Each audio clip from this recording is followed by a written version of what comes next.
you've obviously been in this league a long time. The idea of this, the roller coasters back and forth, up and down. How do you guys handle, you know, 2 weeks ago you were on top of the world flying back from Seattle, and now 2 weeks later it's what's wrong, what happened, everything is falling apart. You've gotten used to this, unfortunately, of the ebbs and flows. But from your perspective, what have you seen, and how do you keep this and get this back rolling the right way?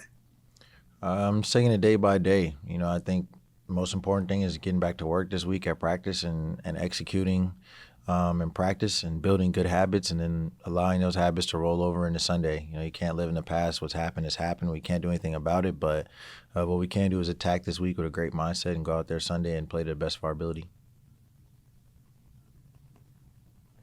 Greg Johnson. Hey, Darius.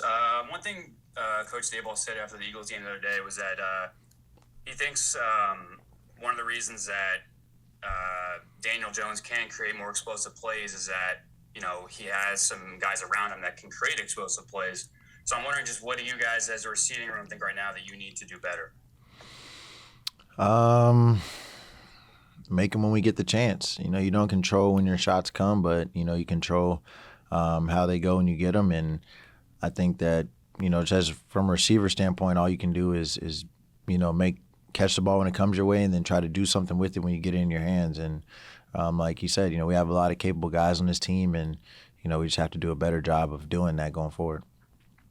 Yeah, I mean, what goes into, yards after the catch and trying to do more in space when these guys get the ball? Like, what do you guys do in practice, I guess, to work on that?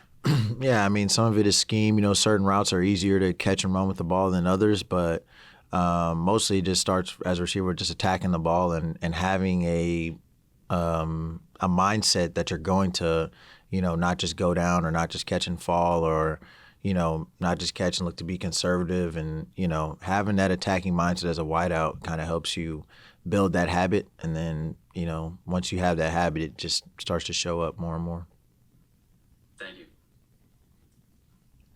Paul Schwartz. Hey, Darius. How you doing? I'm good. How are you? Good.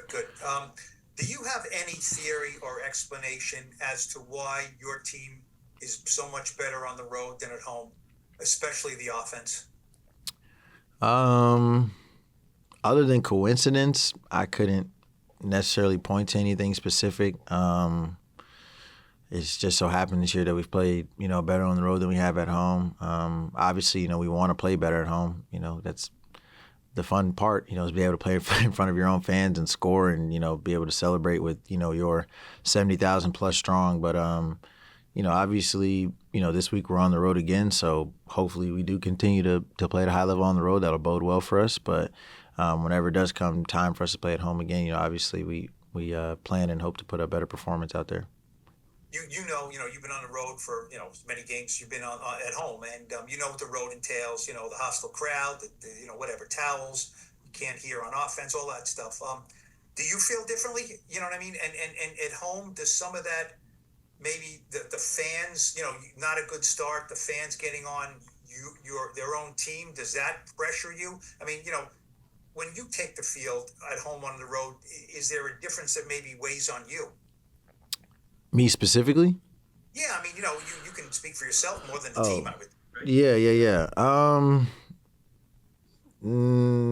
No, not really. I mean, I guess when you're on the road, like the mindset is definitely different because it literally is just us. It's us and, whatever, fans have traveled to the game. So obviously, we're significantly outnumbered. So it's more of a back against the wall feeling when you're on the road. So kind of brings you together as a team, in that mindset and just kind of building around that. And then obviously, when you have a home game, it's kind of like, all right, we're at home, it's our people, our fans, we know they're going to be on our side. So it's definitely two different mindsets, but at the end of the day, none of that has anything to do with running, blocking, catching, and tackling. And at the end of the day, we have to do those things better if we want to win. So that's kind of why I say it's coincidence because, it doesn't, cheering or booing doesn't help you catch or throw any better, so that's what we got to do to win, and yeah.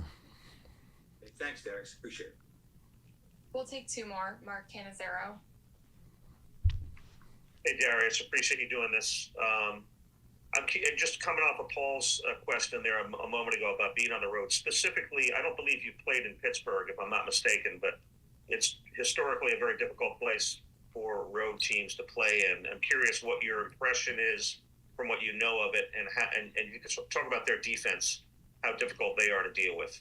Yeah, from what I've heard, it's a intense football environment. You know, obviously very hostile. You know, they're very passionate fans over there in Pittsburgh. That's what I've heard from all accounts, and obviously on film, you know, their defense is very talented. They have a really good front. They got talent and youth in the back end.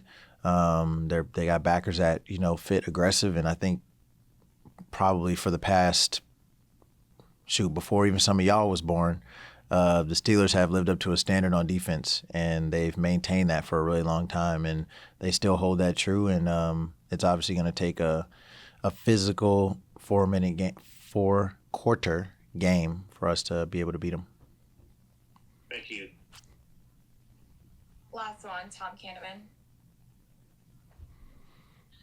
Hey Darius, how you doing? I'm good. How are you? Good. If you were to look at the Pittsburgh offense, which you just did, I mean, number-wise, they're very good against the run. They're, I think, second in scoring defense. I mean, is it that simple that, I mean, they're 22nd on pass defense? Is it that simple? That's where you attack?